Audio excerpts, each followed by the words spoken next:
Présente-toi ton nom, enfin voilà, Claire Tenu. Donc, je m'appelle Claire Tenu et je suis artiste. Alors, comme on peut le voir derrière, je suis photographe, on va dire.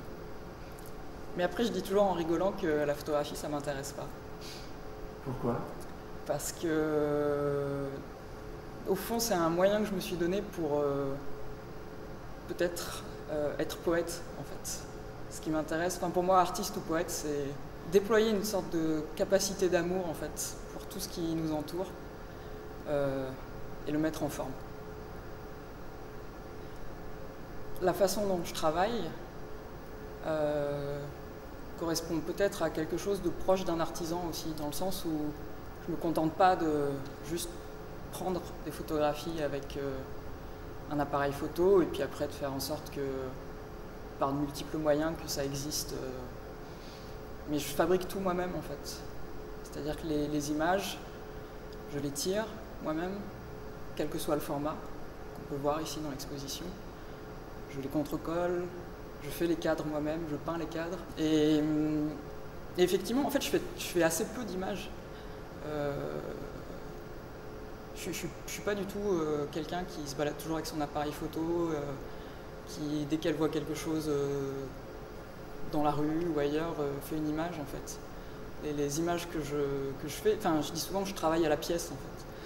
C'est-à-dire que des fois, je peux mettre 2 ans avant de faire une image. C'est-à-dire qu'il y a tout un travail d'élaboration où je peux avoir vu quelque chose, par exemple, sans l'enregistrer. Et puis, ça travaille dans la tête. et puis, je cherche à... Oui, enfin, je pense que le mot d'élaboration est assez juste, en fait. Mais ça peut être... L'image, elle se construit au fur et à mesure. Et puis au bout d'un moment, elle se construit, je sais pas, avec des fois je me réveille un matin, j'ai fait un rêve et ça vient se greffer à un projet d'image. Et il y a une forte idéalisation aussi, c'est-à-dire que ça m'intéresserait beaucoup de savoir comment les habitants de Cherbourg, par exemple, perçoivent les images que j'ai faites ici. J'ai l'impression, d'après les premiers échos, qu'ils s'y retrouvent tout en étant perdus en fait. Je pense qu'il y a cette dimension de contemplative ou d'idéalisation, elle produit un décalage en fait, qui est peut-être là où se joue la poésie. Le projet s'est mis en place en 2 temps. Donc, première invitation du Centre d'art à venir travailler dans un collège de la ville, collège Cachin, qui correspond au moment où j'ai commencé à faire des images à Cherbourg. Notamment en dialogue avec les élèves.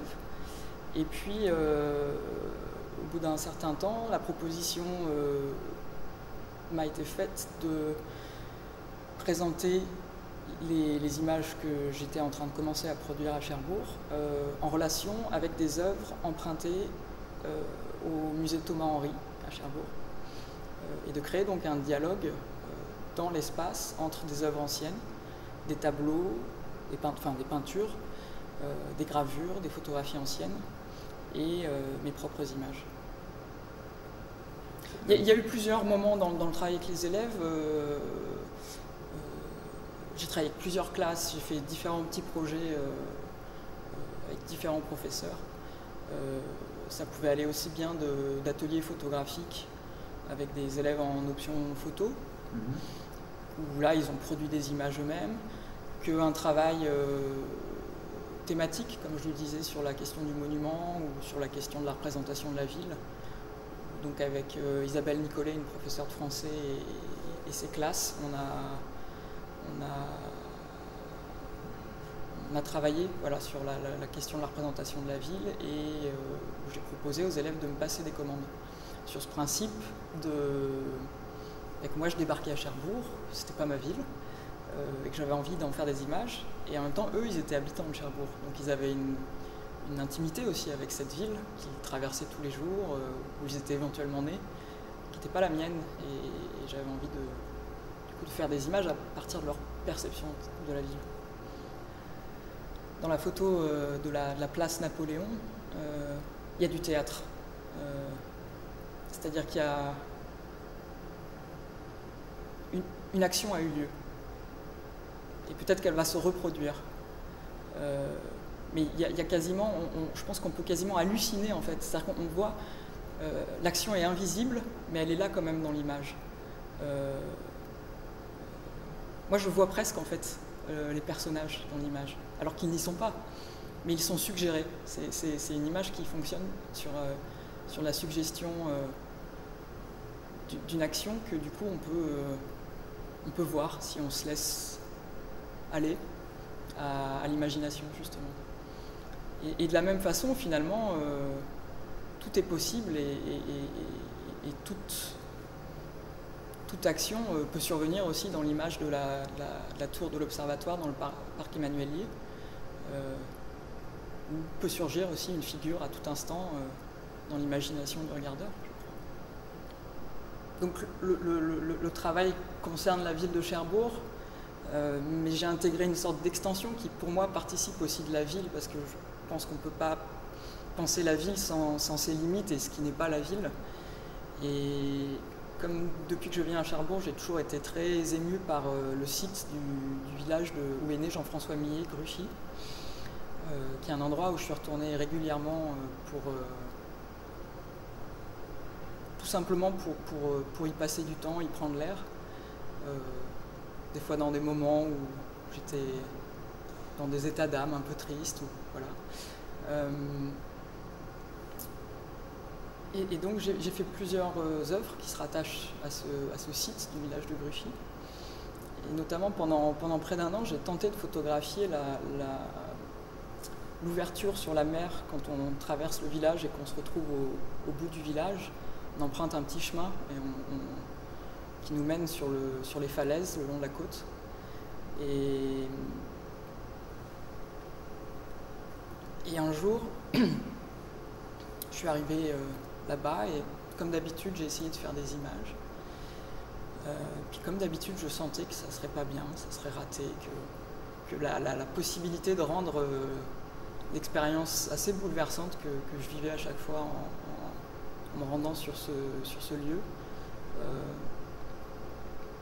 ne pourrait pas fonctionner à travers les images que je tentais de produire.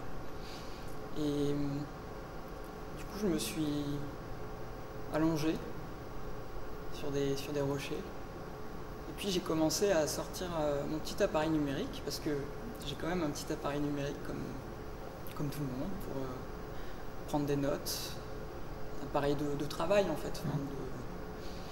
Et j'ai commencé à faire des images sans aucune arrière-pensée en fait, par jeu presque,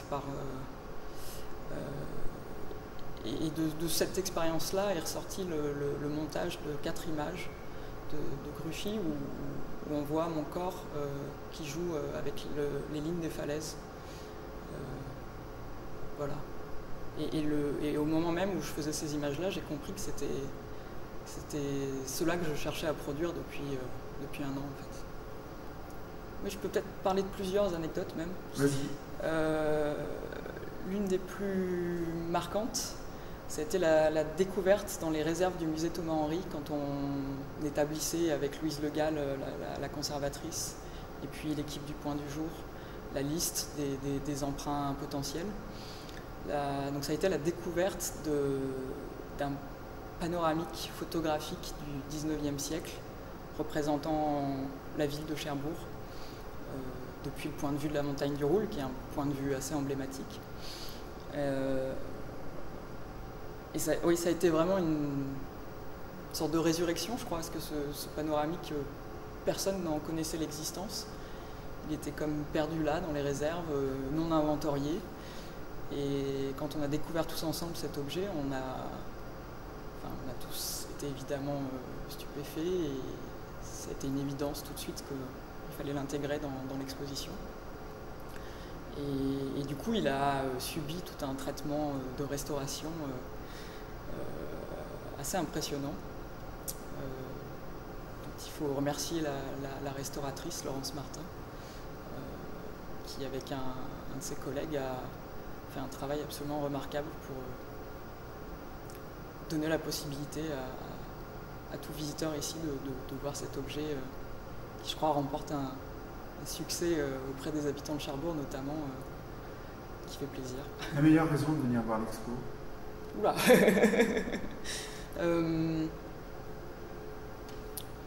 Faire une expérience poétique.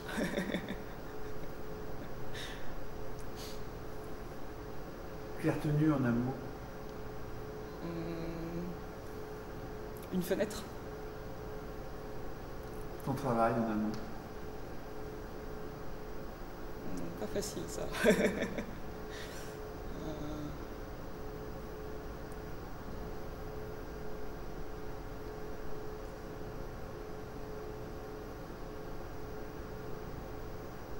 La vie.